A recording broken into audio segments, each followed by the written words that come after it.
Got nothing. Oh, look at that. It's What's just going on? midday on the dot. Hello. I believe we are live, as they say. He's dancing along to music that he can't hear. I'm sorry. No, I know. Normally that's a sign you have to call somebody. Let's just listen to how you sound. Testing 1, 2, 3, 4. All right, you don't need to rub it in. I'm sorry. No. Okay? I'm just saying. I'm just saying that when you get older, you forget things. Anything you've forgotten today, Phil? I might have forgotten to bring with my microphone today. So I'm very sorry. Thank God we're not doing radio and it's a minor detail when you work in radio, but I'm afraid that I am using the built-in microphone on my laptop. So I'm very sorry if this sounds a little more Tim Pot than usual. Are you still using the Sinclair 7? Yes, it's hanging from the ceiling by a drawstring. That's the one. Let's go. Kimi Lashmar. I know it's Kimi Lashmar, but I just going like Kimi Lashmar because it sounds more dramatic. Right. Is that what it is? Yeah, it's more dramatic.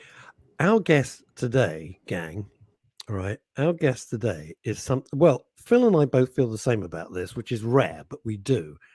They have adjusted the new highway code. So Azadon Brown, this would mean nothing to you, but here in the UK we have a thing called bloody hell, -8. Jeez. Wowza.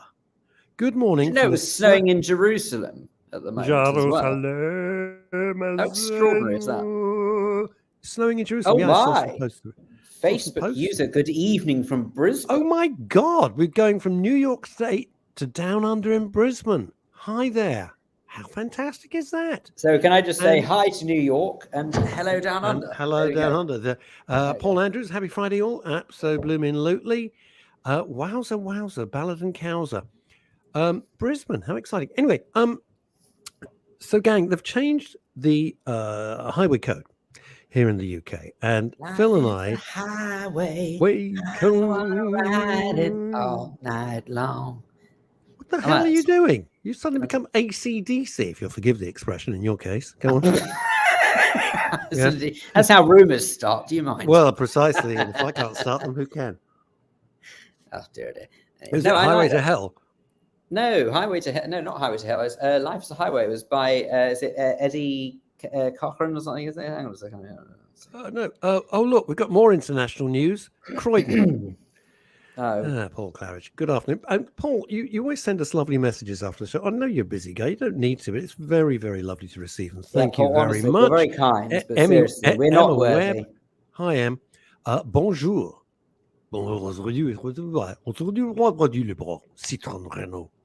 And then David goes, morning, Russ and Phil. Oh, it's Tom Cochran. Sorry.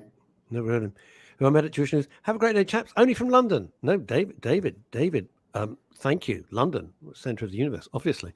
Oh, gracious. Yes, David, we did. Hello. Sorry. I just seen that. I'll put the one back. There we are, David. Who knows, Phil? Right. And then we got back to Kimmy. Yes, I stopped to allow pedestrians to cross the side road and got boosted by a lot. Oh, jeez. Really? And as Aza's on Brown. Aza's on it like a rocket. Sorry. Okay. What's he saying now? Okay, now I send horrible messages. Oh, you're and now let's go live over to France, or at least Emma Webb would have us believe that. No. Bonjour. But I suspect I did that. You're in a parallel universe today because you're wearing a snazzy camouflage jacket. Or are you wearing a jacket? Are you wearing a jacket? Blending in. I'm just a floating head. Yeah, that ghastly thought. Anyway, the changes to the highway code mean that cyclists can do whatever the bloody hell they want. That's essentially it. Now, if you live in London or any other major metropolitan city, okay, let's just deal with London for a sec. This isn't a London-centric show. Oh, we go from New York State, from Brisbane. We go to Colditz in Germany. Guten Tag from Colditz. It's my old schoolmate, my old school pal, Richard Vera. Well, a very guten Tag to you as well. Guten Tag, meine kleine Kochelafel. I don't know who this woman is. Who's this? Don't know. My mother, apparently. And now we go back to America, to New York, Manhattan. So good they named it New York. Yes, it's snowing in New York. When it snows in New York, it's not like in London where you get like 1/8 of an inch and everything stops because we're pathetic. Up there. It's up to your car. The handles on your door on your car. I used to carry a shovel and dig myself out when I lived over. It's incredible. Sounds painful. Gracious me. Well, there you go. There's an image for you if ever I heard one. No, but it's true. The snow is just huge. When it snows there.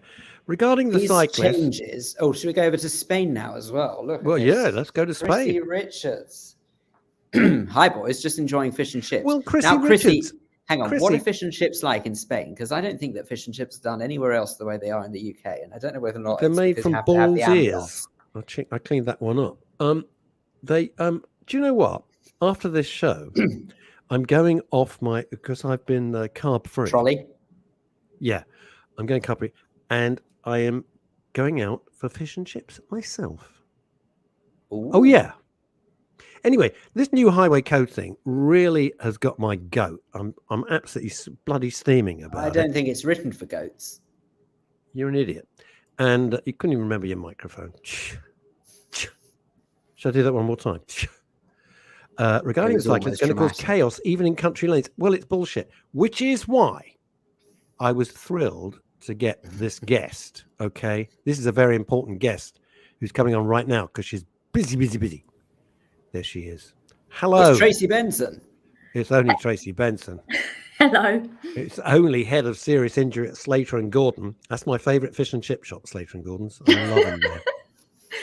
Although I thought the batter was a bit doughy last time. Tracy. I'm sorry about that. Yeah. Anyway, Slater and Gordon, if you don't know, gang, because people are watching from all over the world, as you may have been. They're legal eagles, don't you know? They're a very high-end firm of solicitors, etc. They are a huge firm of lawyers and very well thought of in the United Kingdom. And Tracy, for you to be head of serious injury, pardon my ignorance, what constitutes a serious injury? Well, good question. Sorry, it's got me off guard. I thought it'd be obvious what a serious injury is, really. Well, no, but you say that. No, but Tracy, you're dealing with Phil Dave. No. Hang on just a couple seconds. Of course, serious injury to the naked eye, to the untrained eye, is obvious. But in a legal sense, what constitutes a serious injury? Well, multiple orthopedic injuries, polytrauma brain injury, spinal injury, amputation. So what I'm trying to get at is you have to obviously sort of deal with a broad range of potential sort of subjects and clientele, as it were. That's absolutely right. I unfortunately I get to meet people when they're at their lowest ebb and when they're in need of a lot of help. Now then, changes to the highway. Yeah, the highway code. Highway code. What's gonna happen here with this mess? Is this a step in the right direction? Do you believe in your professional capacity? I think so, and it's it's actually not as bad as you might think. And I heard you earlier when you said about it's going to be a mess with cyclists. Yeah. To be quite honest with you, most of it was already in there anyway. It's just really given clarity to motorists as to exactly how you're supposed to be treating cyclists. And I had this question this morning. It doesn't say to cyclists, you've got to go in the middle of the road. It doesn't say that. It just says you can if you feel safe there. So if you feel that you need to be there to be visible, then you're entitled to be there without somebody shouting at you to move over. Tracy, can I just say this to you? And I say this with you wearing your legal hat, which is why you're here. All right. On Tuesday, I had to go into the city for a meeting. Okay. 3 times by the time I got out of London Bridge Station and got to my destination, 3 times cyclists, and it was getting dark, no lights, obviously, because that seems to be just a complete option, just shot the red lights and nearly ran me over. That's 3 times just walking from London Bridge Station. What is that about? Why is there no penalties for cyclists and motorists? But there never are. The problem is you haven't seen them get caught. I think this is where the frustration comes from. Because I actually once did see a cyclist go through a red light, and sure enough, a police officer did stop them, did pull them over. The irony is the police officer had to go through the red light themselves to pull them over. But let's not dwell on that. But it just, I think it's the the lack of patrol, if you will, the lack of police out there who actually can stop them in their tracks. That's right. I mean, if there's no one there to actually enforce these rules, people will get away with them. But that works for all road users, not just cyclists. But I remember years ago, by mistake, I'd switched on my fog lights. I was driving through Regent's Park. The police pulled me over, were incredibly rude, and said, "You got your fog lights on?" I said, "Well, obviously my hand must have brushed the button. I'm terribly sorry." Well, and then he just gave me this whole lecture. I mean, like I was dazzling anybody. I wasn't. It was just two little fog lights on my little car. Oh, come now, Russell. You always dazzle everybody. I certainly do. I can see Tracy's dazzle. Anyway, so... But cyclists, why don't they wear black? They got hoodies up often, right? No lights. Well, that's a breach of the highway code. But Tracy, we see it every single day, umpteen times. Why is there no enforcement on this? Well, I can't answer that. I mean, that will be just due to not having enough police on the roads, I suppose. But if we drift into, see, why I get upset with this highway code changes is that if we by chance drift into a bus lane, and I do avoid it, but if you by chance do it for 10 feet, boy, they're over you like a rash, like you've committed murder, and they won't go away. Cyclists break the rules every single day with absolute, it seems, impunity, and I do get very upset about it, which is why I was delighted somebody from Slater and Gordon could come on and talk about it intelligently, rather than me and Phil having a row. Well, I think that, so you'll find that one of the biggest problems, in my humble, is that cyclists appear to have two things that going in their favor. Number one, they have a chip on their shoulder, so it means that they're generally quite angry about the way other motorists behave, and therefore there is this sort of natural aggression towards other motorists. And the other thing is that there's a sense of entitlement as well. It's almost as if the highway code doesn't apply to them. So a lot of the time when I argue the case with cyclists, they'll say, well, look, you're compromising our safety, you're putting us at risk, and therefore we should take preference, we should take priority. But the argument I give back is normally, well, actually, if you're going to treat cyclists with some sort of elevated sense of entitlement, then all that's going to do is cause further divisions on the road. And actually, sort of, if there's the aggression there in the first place, I would have thought it makes the situation more volatile. So unless you actually sort of try and find that middle ground that appeases everybody, I can't help but sort of think that there is already this sort of delicate nature surrounding cyclists using them in the road before they've even got on their bikes. Well, I mean, it's probably compounded with possibly a lack of understanding of what everyone's entitled to do. And so the purpose of the clarity given in the changes is so everybody knows now what they've got to do. And the idea is to embed a more respectful and considerate culture. And obviously you're always going to have various road users who don't comply with the highway code, and they do tend to give everyone else a bad name, but that works for everybody, not just cyclists. There are bad road users from throughout the hierarchy. But the idea is just to set out, this is how you're supposed to treat cyclists. There's not going to be any ambiguity now. But can I ask you this? This is what I saw. So you're the legal expert. Let me ask you if this is correct. You don't have to use the cycle lane. My question is, why did we spend billions, not even millions, billions of pounds building cycle lanes everywhere, narrowing the roads so that the congestion is even worse, thanks to this ridiculous mayor and TFI? What is that true? Why can't they stick in a cycle lane? I don't drive on a pavement. No, well, so if there is a cycle lane, the cyclists will use it. But if there isn't one, they are entitled. It's setting out where they're entitled to be, and most of them will probably stick to the left unless they don't feel safe. But they are now entitled to overtake on the inside and the outside. But they've still got that responsibility to take care. There's none of these changes detract from the requirement of all road users to behave responsibly. Tracy, unless you're a cyclist. Asa, who is living in America, has said, Tracy, having worked with TBIs, traumatic brain injury, I assume he means, I discovered that the Canadian and American governments The example, the unemployment or sort of work and pensions department, I suppose, here, fought such diagnosis. In other words, they sort of fought against or contradicted or tried to argue the case against people with TBIs. He says, is this an issue in the UK? In other words, are people experiencing a reluctance to accept a diagnosis by sort of maybe official bodies or employers or something like that of a traumatic brain injury? Oh, crikey. That's not a question I was expecting. No, me neither. Sorry. varying degrees of brain injury. And it's very topical at the moment, actually. And there are some people who do have subtle brain injuries, and it's heavily disputed amongst the expert. Is there a brain injury or not? And it will come down to quite complicated neuropsychological testing, all sorts of things, whether it's psychiatric, whether it is actually caused by damage to the brain. It's quite topical.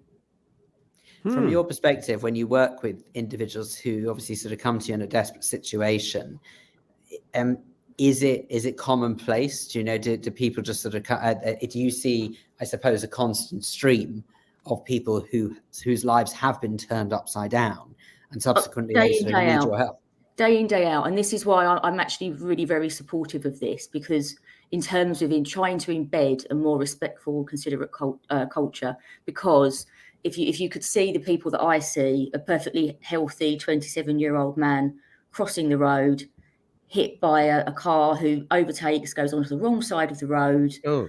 If you just took 10 seconds just to think about somebody other than yourself, somebody more vulnerable than you, comply with the highway code, these accidents should decline. The big thing, Tracy, is that there's no point in rushing, because you're not actually going to get there any quicker.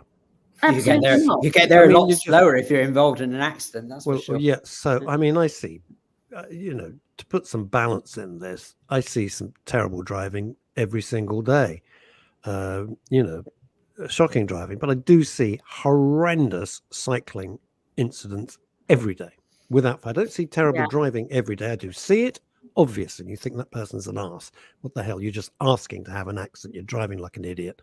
What's the point? Do you realize you have indicators, for example? It's not an option. You don't pay extra for them. Every car comes with them, except a BMW, obviously. That's option. And they wouldn't use them anyway. But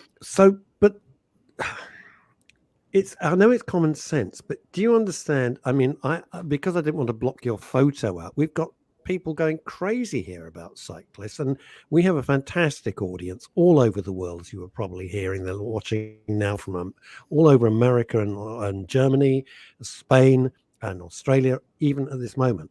And they're all steaming about it because we're all sick and deaf being made to look like mugs. Well, I hadn't actually appreciated how strongly people felt about cyclists, because obviously I only get to meet the people who are seriously injured by drivers who are driving negligently. So, I mean, I can only just reiterate that the highway code applies to everybody. It does. Can I ask you this? And this you won't be expecting, but it's a proper question. Oh, God. As you know, it's like you haven't been put through the mill enough. No. It's a serious thing. You may or may not know. I don't know if the PR company told you. We focus on mental health and well-being. You deal with serious, horrible injuries. Has it affected you? Are you able to, when you go home, to switch off, or does that stay with you? Does it affect you? It does affect you over the years, actually, I would say. I'm quite uber cautious. My son says I'm boring when I tell him all these horrible stories of what can happen to you, and please use the crossing, please don't go to the edge of the road. So why do people do that? No, it's nuts, isn't it? The other thing that used to drive me mad when I was a little kid driving around with my mum, and I still see it, it's young mums pushing a pram, and they push the pram over the edge when they're trying to cross the road. Like, who's going to get hurt? The baby's going to get. I mean, this is just mental. Unfortunately, you will see stupidity in all areas. Well, I think That's that what for you sure. do, I think what you do is amazing. We've got so many questions, but I know you're back to back with interviews today, so we will let you go. You have a beautiful home extension there, by the way. Thank you. And everybody says that, but thank you. It's really, really nice. I'm liking the skylights. I'm liking the bifold doors. The whole thing is very light and airy. Very nice. I'm liking the fact that actually you don't have a bookcase behind you like most people seem to do when they do these things. That. So, we're quite grateful for that as well. But Tracy, thank you very much indeed. Yeah, thanks a lot. It's been a real pleasure. Thank you very much. Lovely to meet you both. And Likewise. You. Welcome back anytime. Bye-bye. Thank you. Bye-bye. Now, I'm going to go through some of these points here, because boy, oh boy, have we lit a fire.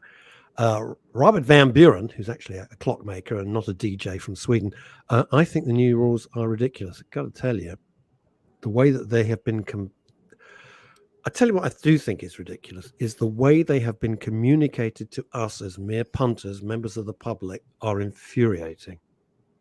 Because it looks to me from the way that it is communicated that cyclists have absolute impunity to do what the bloody hell they want, and the rest of us are just mugs. Facebook it is user. very frustrating, because the truth is that, as Tracy was saying there, the highway code does actually apply to everybody.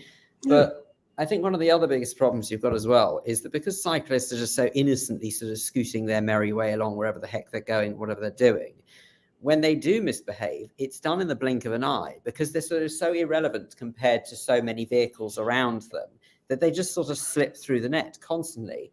And as I said to Tracy just now, it kind of gives cyclists this false sense of entitlement because, oh, well, what's the worst that could happen to me?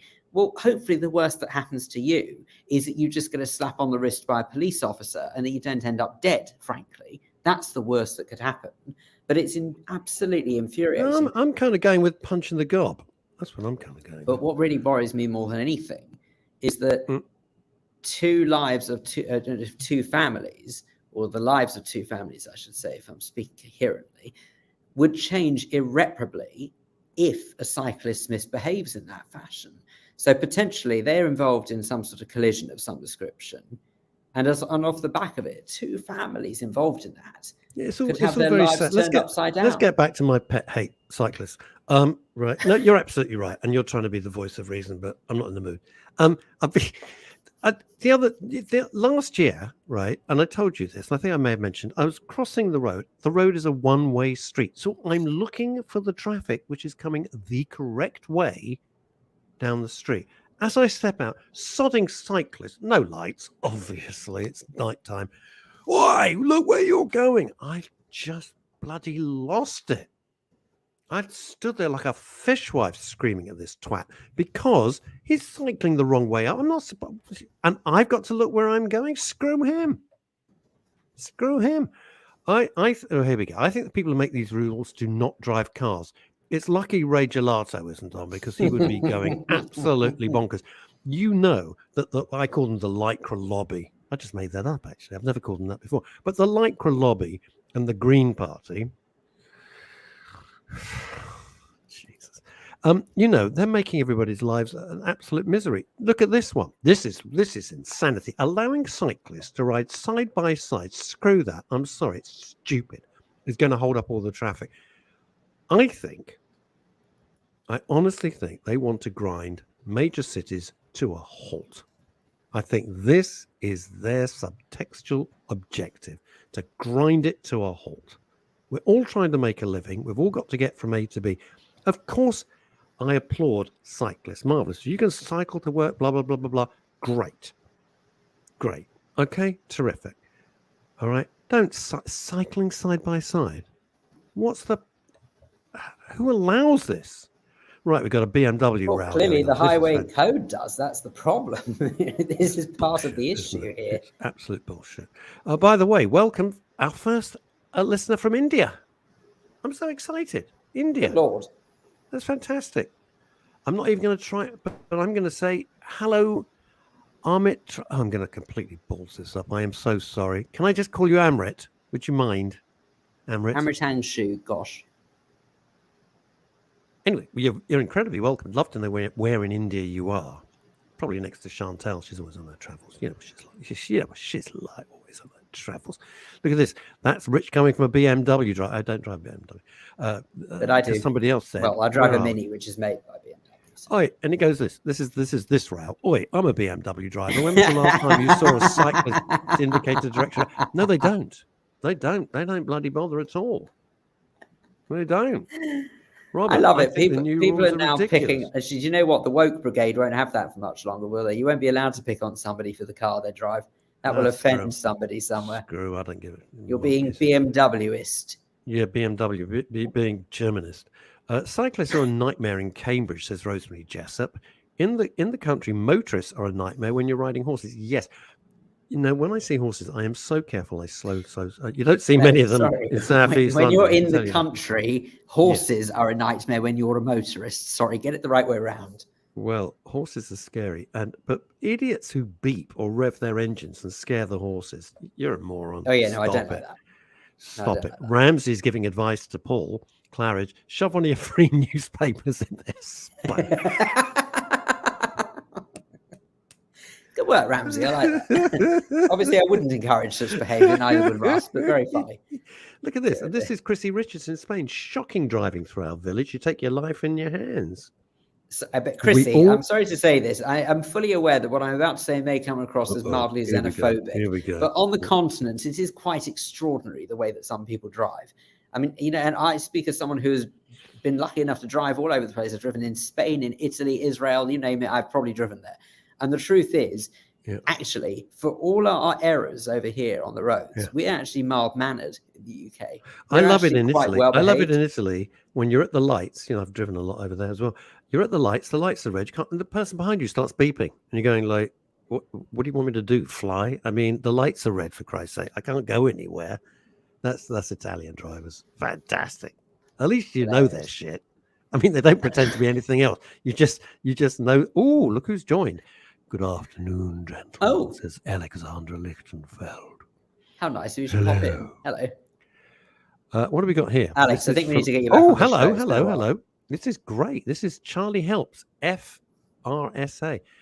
Wow, this is good. Do you want to read this out? This looks important. All cycles and multi-wheeled powered vehicles should be banned. Only volunteer horses should be allowed on thoroughfares. Their pronouns should be we and us. Nay, nay, and thrice nay. Thank you for that, Charlie. That's nice. I like it. No, Charlie, thank you. First of all, you're a new listener, and thank you. He's listening up on watching on LinkedIn. Hi there. Well, there you go. He's watching on my LinkedIn channel. So hi, Charlie. Paul Claridge says, I often get hit by cyclists riding on the pavement outside East Croydon Station. Many of them are working for well-known food delivery courier companies. No kidding. The police have tried to stop them doing it, and I have complained many times to the courier companies without any response, other than when I out them on social media. Yeah, but they don't like the embarrassment, so that's the way to do. Just embarrass the hell out of them, quite frankly. Chantal is sitting there patiently. If you get the chance to take a photo of the Paul, tweet the photo. Tweet the photo. Yeah, do that. Now, when I used to go to Los Angeles when I had a life, and I would stay with a certain Ms. Chantal Rickards, we never actually saw each other because we were kind of opposite ends of the day. She was working very hard as the CEO of BAFTA Los Angeles. That's what she told you. Oh, she just didn't want to see me? There you go. I never thought. You've really crushed me now. I thought she liked me. I'm very, very sorry, but at least I'm not I feel really upset. No? Well, I have great news for you, RK. Well, hang on. I was going to say. Time is a great healer. No, wait. Don't bring her on yet, because in her very lovely apartment, there was a bicycle, and she'd cycle everywhere. Oh, dear. Oh, yeah. Mind you, in Los Angeles. You can go off a person. Well, there you go. And speaking of going off, there she is. Hi, Chantal. Hello. I've been feeling very uncomfortable about all this chat this morning about people and bicycles. Well, you're all right if you were coming, but you're sensible. Well, I'm reasonably sensible. No, you're a sensible person. Yeah. Crumbs. I mean, that was almost an admission. I try not to run people down, let's put it that way. But there have been the odd set of lights that I have jumped in my time, which isn't probably very good. Very safely, though. It was very safely. I know it was against the law. Was it really? Was it?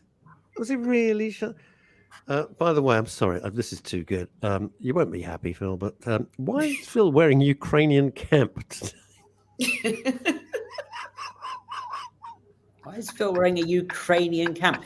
Ramsey, I do admire your attempt to be topical and try and make it satirical, but at the same time, this is more sartorial than satirical.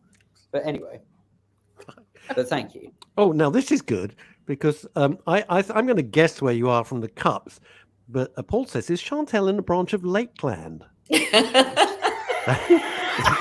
you guys are on rock. What is wrong with you lot today?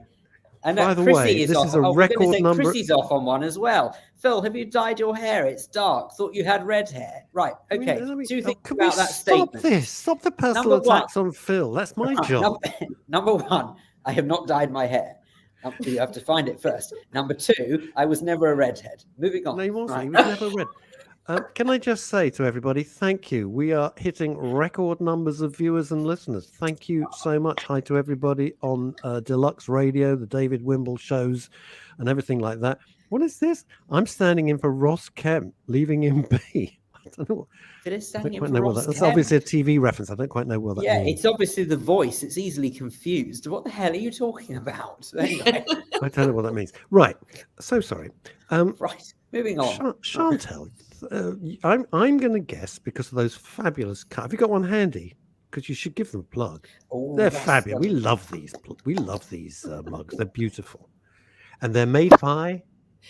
They are made. Well, the company is called T&G Green, but the brand is called Cornishware. It's a very old British brand, and you are right. I am sitting in Somerset in my brother's kitchen. And he bought the company out of receivership about 10 years ago and wanted to breathe life back into Cornishware because it is a very iconic British brand. It's gorgeous. I am sitting in his kitchen down in Somerset, but they often use the kitchen as a backdrop for advertising. Right, okay. And yeah, we're shameless here. I don't care. All over is product placement on the TV reviews. Of course, it's Chantal Rickards. Blimey. She can do what she likes. I don't care. This is so true. This is my old school friend. I'm so sorry, Chantal. We'll get on to why you're here in a sec. When we were at school, and I remember this, Richard, very well, we used to have to pass the cycling proficiency test before we were allowed to cycle to school. Yes, we did, Richard. I do remember that. Maybe cyclists should have a license and a rest to ride on those, something like that. And by the way, Richard, this will mean nothing to anybody else, but Richard, I had a lovely lunch with Patrick Humphreys, who you may remember from school. Patrick Humphreys, very brave guy. Very brave guy. Anyway, I'll leave that alone. So, right. Well, that was fascinating. Thank you. I'll tell you why he's very brave. I'll tell you why. It goes right to the heart of what we do here. When Patrick was a kid at school, he got cancer. Right, we were all little kids at Dulwich. He got cancer, and they didn't have the skill, the knowledge, and the expertise back in the day, Crimean War, and they took his leg off as a kid, and not just slightly. I mean, in a bad way. So Patrick's had this all his life, effectively. He's not what I love about him, and we've only just kind of rekindled our friendship after so many. I hadn't seen him since 1971. Okay. He's one of the top authors on music. He's a music expert, one of the top experts on the Beatles. He's written so many books, both fiction and non-fiction. What I love is he has not let what has happened to him stop him in any way. Happily married, etc., etc., etc. And I think that's admirable. You know, we all moan and groan and everything, and there's a guy. You know, I have to choose the restaurant carefully, make sure the disability toilet is on the ground floor, make sure there's no steps and all of that sort of stuff. And it's an effort for him to come into town. So I really appreciate it. It's the best company ever. Could do this. Crazy name, crazy gal. Hi, guys. I made it in time for Chantal. I'm giving her a creepy voice today. Hi, Eve. Right, there we go. Right, we can start off with controversy for your section. I sat up till 3 a.m. for Hidden Assets. Wish I didn't. I don't know what that is. Hidden Assets is a very good television series. Well, clearly that we not. talked about last week. Anyway, okay. Maybe you weren't listening. She didn't like. No, I was listening. I listened to everything you say, especially when would you like. Mostly, I hear when would you like to come over for dinner. I go, ooh. No, I'm kidding. I'm just joking. Please. Right. What have you found? What do you like? Well, the first thing, actually, talking about disability, I mean, it's a rather good lead in to the first film I was going to talk about, because there is an incredibly good film out called Coda, C-O-D-A. Ooh. And Coda has really two meanings. The second meaning, which was new to me, is children of deaf adults, C-O-D-A. And there are lots of children whose parents are deaf and other family members are deaf, and they sort of become translators, really, for the rest of the family. And this is a brilliant film that is actually worth the £7.99 monthly fee on Disney Plus. So if you don't normally have Disney Plus, literally buy Disney Plus. If not for this, then buy it for this and for the second series I'm going to talk about, which is Dope Sick. But Coda is wonderful. It's going to be nominated it's already in the BAFTA long lists. They're hoping it's going to be nominated for an Oscar. I'd be surprised if it didn't. The performances are wonderful. It's set in the town of Manchester by the sea, on the northeastern seaboard of the USA. And it's a fishing family. And the daughter, who is the heroine, if you like, of this wonderful story, is the only family member who can hear. She has a brother who is deaf, and she has two parents who are deaf, one of whom is the very well-known actress Marlee Matlin, who has played... She is deaf herself and clearly has played that role in many, many TV series and films over the years. And apparently at the beginning of when they were casting, she was going to be the only real deaf person that was going to be cast in it. And she said she would not take part unless the other family members who were being cast as deaf really were deaf. So that added a complexity for the production, because obviously they had 3 people who couldn't hear on the studio floor. So they then had to get in a crew, teach the crew sign language, have other translators on the set to make the thing flow in a way that it would normally have done if everybody on the set had been a hearing person. So there were lots of complications around it, but it's been really well made.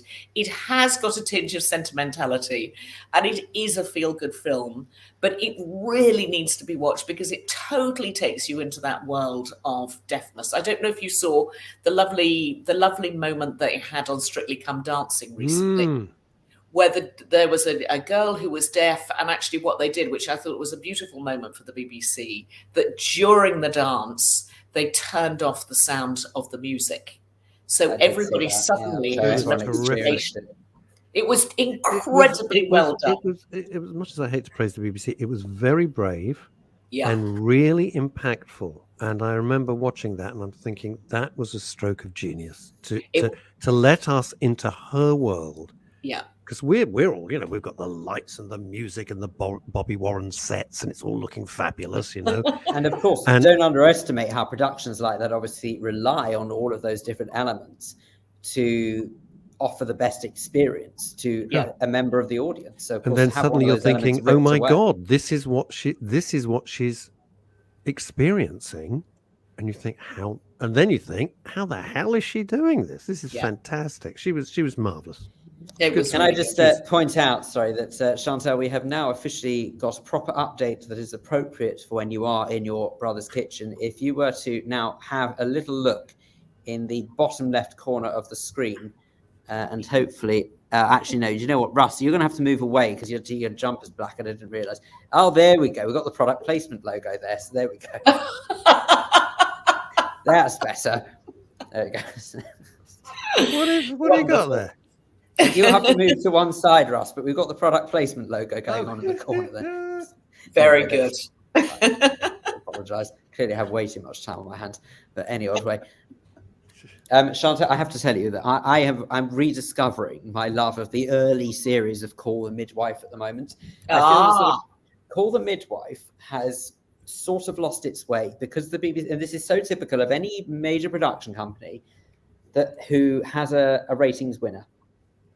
That what they do is that they play on that success and they sort of nurture it and develop it to the point where they can turn it into whatever they want within reason.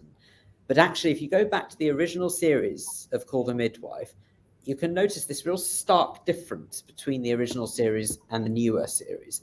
And the original is just a work of art. The newer ones, it's nice to have them, but they're nowhere near as good. Oh, well, worth knowing. Like you, I was a fan right at the beginning, but I haven't watched it really for some time. I sort of drifted away. But it's, I don't know how many years it's been going now. It must be eight years. Yeah, I was going to say it's certainly about, I think it's about like something at 8 or 9 series. Yeah. I think now. Yeah, if Jenny Agutter's in it and she's not in the shower fighting werewolves, I'm not up for it. That's all there is to it. Sorry, got to be honest about it. By the way, you always talk about the repair shop. Well, we always do. It is. You can see it on Quest or one of these weird channels, that pick up shows from a billion years ago. Up to the 11th series. I just love that show. It's marvelous. The repair shop. I was watching it last night. Night. Feel good. It's so clever. It's a pick me up. It absolutely is a pick me up. It's just joyous, isn't it? It's life enhancing. It's just beautiful. Yeah, it's I'm great. It makes me so sentimental. I'm fairly sure I remember seeing something. I haven't actually sort of watched the program, or if it is indeed a program. But Jay Blades, who's one of the people in the repair shop, I think he's the one who fronts it. Yeah, and he has done a program about it's something about learning to read at the age of 50 or something. He's implying that he's actually sort of struggled with literacy, which I was really shocked at, because you never know. I didn't know that. I shall look it up. I didn't know that at all. Well, good for him. He's obviously a man who's brilliant with his hands and found the right métier, found his place in life. I beg your pardon. I'm so sorry. It's a book. I'm so sorry. He has dyslexia. He has dyslexia. No, hang on. It is. No, it is. I beg your pardon. No, there is. I thought so. There is a TV program as well. It's called Jay Blades Learning to Read at 51. Wow. That's really incredible. And that's on the BBC. Brave. Absolutely brilliant. Yeah, I'll say. Yeah, absolutely. Dyslexia, it often gets, I'm sorry to digress for 30 seconds, if that, it often gets overlooked and people go, dyslexia, I've got other problems. I thought you were going to say dyslexia often gets overlooked. You see, even I, camouflage boy, wouldn't be that crass. Excuse me, you'll find that most people in my family are dyslexic, so I have no problem whatsoever. And this is, you don't care. I don't know, you're a devil. And this is interesting. This is another that you've discussed and brought to our attention, which is Bosch, with that excellent actor whose name's gone right out of my head. Titus Welliver. That's the guy who I saw in Sons of Anarchy. He was given that as well. I just discovered Bosch on Prime. For anyone who likes cop drama, it's a belter. And Linda, good news, Linda. I recorded. What are you using? She means she set it on Sky Plus. She didn't record it. She's got a VCR one of those top-loading Sony things with the tape. Big, U-matic. She's added it to you can record for half an hour, then you miss the end of the show. But my mother does love Jay Blades, so I'm not surprised. Here we go. This is good. This is from David Wimble, who heads up Deluxe Radio and all sorts of other things that we're involved with here at Men's Radio Station. As a fellow dyslexic, I watched the TV show about Jay Blades, and yes, it was very inspirational. I didn't even know you were dyslexic, David Womble, as you have to call him now, because he's dyslexic. Right, okay, moving on. Sorry. Oh, so I worked for a long time with James Whale, who is a radio host you will know, and he's dyslexic as well. Is he? I didn't know that. Yeah, and it's sort of difficult for people like you who are incredibly articulate, but actually when your command of reading isn't as good as it might be, it creates difficulties. But he's a great broadcaster. Huge, and if you're not, he's a terrific broadcaster. He's getting a lot of stick this week. I write to James most days, and he wants to come on the show, and he keeps asking. I said, James, just please come. We'd love to come. I ran into him. He said, I'd love to come on the show. We'd like, he wouldn't turn up in a camouflage jacket. I am perfectly sure that James will have ample opportunity to lambast me in his own right. You don't need to do it on his part. So, very probably. It's quite Now I just feel guilty because of course, one of the programs I work on is a clip show for another station, and one of the clips featured a certain Mr. Whale this week. And I might have taken to task one or the two things that he said. And now I'm a bit worried because I might have to confront him for it. Uh-oh. Yeah, you won't have to do that. I hope it wasn't one of my old shows, because I think we were skating on very thin ice when we No. It was one of his talk radio shows. Don't worry. Oh, okay. And this is somebody else that we work with very closely, which is Dave Sleet, who's the head of ANA, as I call it. A majority of the world's most successful people have a neurodiversity, dyslexia being one of the most common. Well, Richard Branson's a classic example of that. If I'm not very true. Mistaken. Is he? Absolutely. No idea. No, he's very public with his dyslexia. Yeah. This is, we were talking about cyclists, and I know you're a cyclist, so I was being very polite about you. But this would never happen. Ramsey says you should get Jeremy Vine on. I couldn't, because it would end up in the worst even by my standards. Luckily, I have a lot of respect for Jeremy Vine. He's a very nice chap, and there is no way I would want to publicly argue with him. So. It'd be a nightmare. Well, to get Tim, Boris Tim is your man. You better get Boris on. Have an argument with him. He's looking for some good publicity. He'd only ever tell you he's never been cycling in his life. So there we go. Never been. Oh, that I didn't realize that was I was ambushed by a rally. I was ambushed by a rally chopper. I didn't know. I didn't realize that. I didn't know they were pedals. I was quite sure. I just happened to be sitting down. I thought it was a bench. No, right. I thought it was Carrie. Right, anyway. What? Stop it. Anyway, right. Stacey. He's very, very, Carrie Antoinette and let them eat cake. Whoever came up with that in Fleet Street is a genius. It is absolutely hilariously, terribly accurate, and that's it for life now. Carrie Antoinette. Chantal, what else? Pray do tell. What else? Okay, so very briefly, because we did mention it briefly a couple of weeks ago, but I didn't go into it. But I just wanted to make sure that everybody watches the third and final series of Afterlife, which is the Amazon series that Ricky Gervais wrote, directed, and Isn't it Netflix, Chantal? Isn't it Netflix? No, it's Amazon Prime. I think. I could have sworn it was Net. I'm sorry. Don't argue with her. First of all, she's got an OBE. Secondly, she's produced all the shows. Don't argue with her. Stop it. Doesn't need to be here. I might be wrong. I tell you, it is Netflix, and I tell you the reason why I thought that is because I don't have Amazon Prime, and I have seen it. And that's why I knew I couldn't have seen it on Amazon. Apologies, Prime, but it is Netflix. Oh, there you go, Kimmy Lashmar is Netflix. There you go. Okay, my mistake. I had forgotten where I'd seen it, but it is the final series. You saw it on TV. That's all you need to know. Yeah. No, I don't think it's on. I don't think it's on old-fashioned television. Oh no, it's not old-fashioned. No. Yeah, not that I know of. But just for those that don't remember exactly, it's the story of a man who loses his wife to cancer, which is something close to you guys on the show, and I don't think it's a difficult watch. It is ultimately life-enhancing. But it's got to the end of the third series, and I'm really pleased that he stopped it where he has, because you feel as though he's learned something through those three series, and his character has really moved on. And that's the time that actually there's really no more to say about the subject.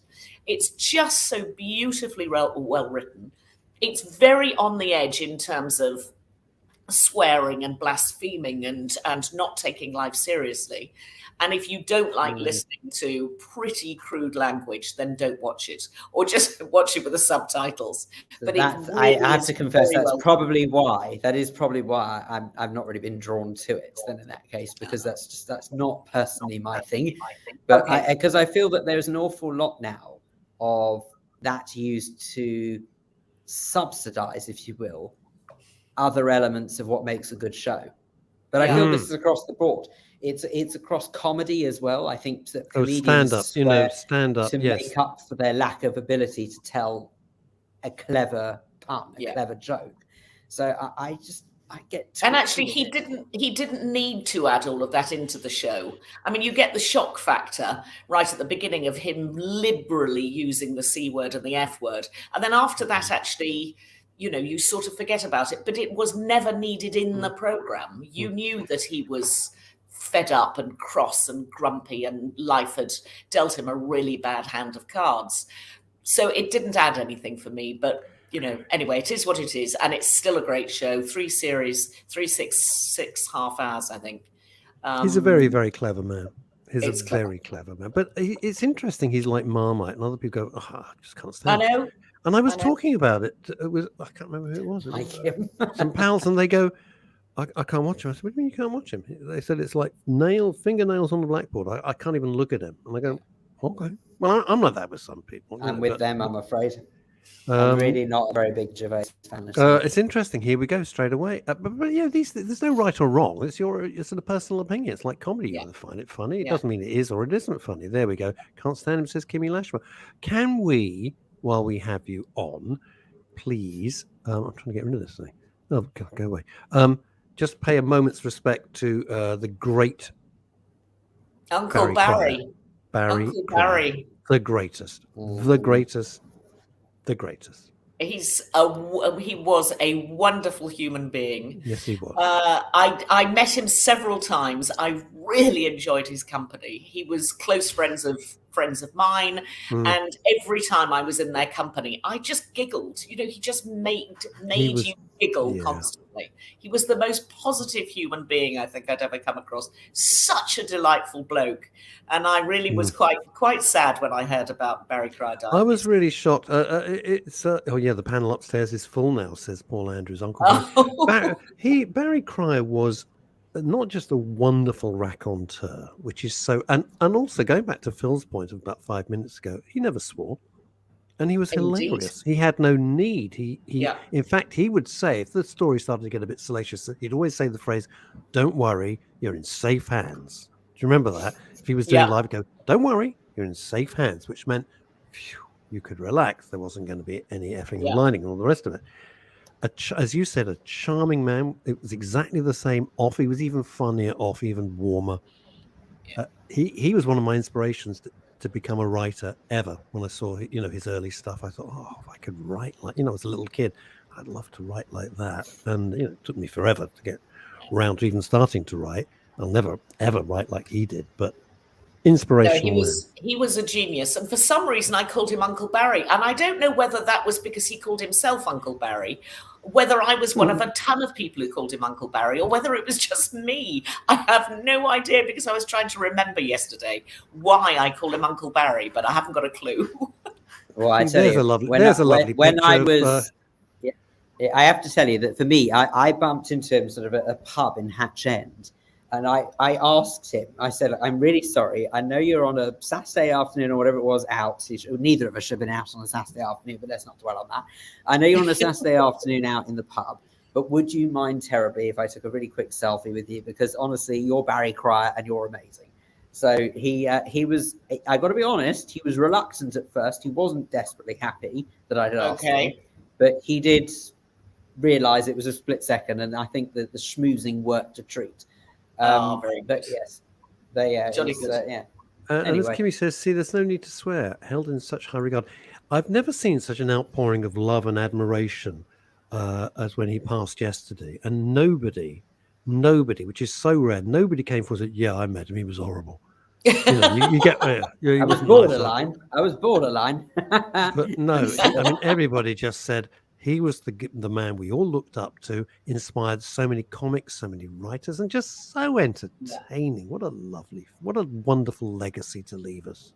And what was lovely about Barry is that he was brilliant when he was performing himself, but when he was writing for others, he was very self-deprecating.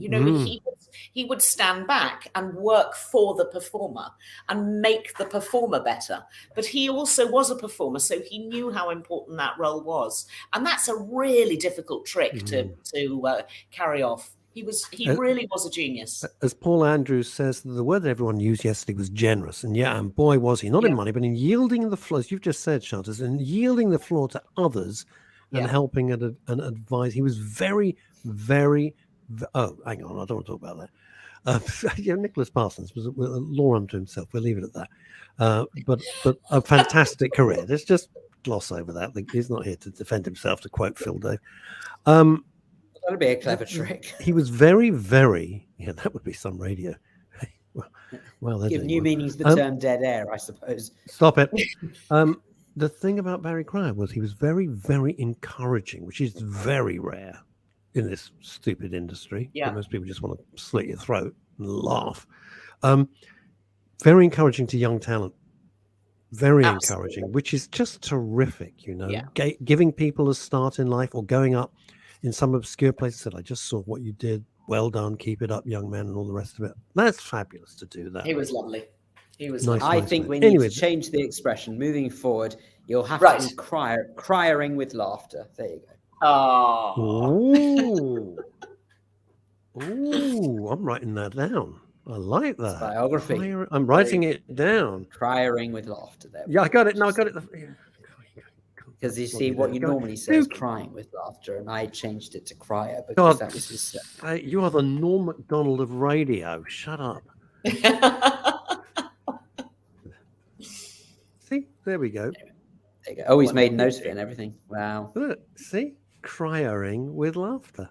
That's really lovely. What a lovely phrase. Well done, you. Thanks. I expect I'm impressed. I'm annoyed now, Chantal, because I'm impressed. I'm thinking, why didn't I think of that? That's really lovely. Anyway, there we go. Okay. Okie dokie artichoke.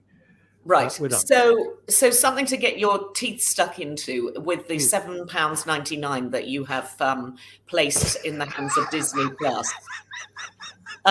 Somebody on the show last week mentioned... You're on commission today. She's on commission.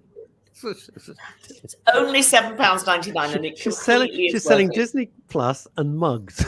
Yes, Disney Plus for two things: Coda, the film I mentioned, and a series called Dope Sick, which is really, really good.